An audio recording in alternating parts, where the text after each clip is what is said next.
একটা ব্যক্তিকে দুজক থেকে উঠানো হবে, দুজক থেকে উঠানোর কারণ জিজ্ঞাসা করা হবে, আমাকে কেন দুজক থেকে উঠানো হলো, কারণটা কি? আমি তো দুজকি, আমার আমল বলে আমি দুজকি, কেন উঠানো হলো? তখন সে বলবে যে আমাকে কি কোন নবী সুপারিশ করেছে? আমাকে দুজক থেকে উঠানোর জন্য নবীকে সুপারিশ করেছে?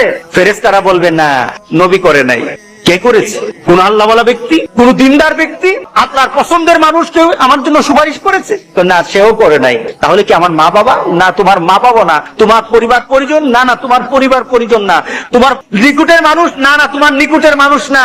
তোমার একটা বন্ধু ছিল, তুমি তাকে চিন্তা, তার একটা সম্পর্ক ছিল তোমার সাথে, কিন্তু সে যে চরিত্রের ছিল তুমি সে চরিত্রের ছিল না, কিন্তু সে তোমার মহব্বত করতো, সে তোমাকে ভালোবাসতো, তোমার সাথে তার একটা চলাফেরা ছিল। সে জান্নাতে চলে গেছে আর তুমি দুজকে। সে জান্নাতে তোমাকে খুঁজতেছিল, আমার বন্ধু কোথায়, আমার বন্ধু কোথায়, সে খুঁজতেছিল তোমাকে। তখন আল্লাহকে বলেছে, আল্লাহ আমার বন্ধু কোথায়? তোর বন্ধু তো দুজকে, তোর বন্ধু তো দুজকে।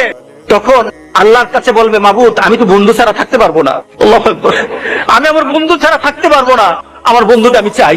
আখিরাতে জান্নাতীরা আল্লাহর কাছে যা দাবি করবে তাই আল্লাহ দিয়ে দিবেন। আল্লাহ বলবেন, এই আমার জান্নাতেরই খুশি কর, ওই যে দুজকে যে পড়ে আছে তারই উঠা, তার সামনে নিয়ে আয়, তার সামনে তাড়াতাড়ি নিয়ে আসবে। তখন ফেরেশতাদেরকে বলবে, আমাকে কে আনলো, কে আনলো? সে প্রশ্ন করবে, আমাকে কে আনলো? ওই যে তোমার একটা দুনিয়াতে বন্ধু ছিল, সে নামাজ পড়তো, সে দিনদারি ছিল, সে আল্লাহওয়ালা ছিল, তোমার জন্য ভালো চিন্তা করতো, কোনোদিন খারাপ চিন্তা করতো না, তোমার জন্য শুধু দুনিয়ার চিন্তা করতো না, আখিরাতের চিন্তা করতো।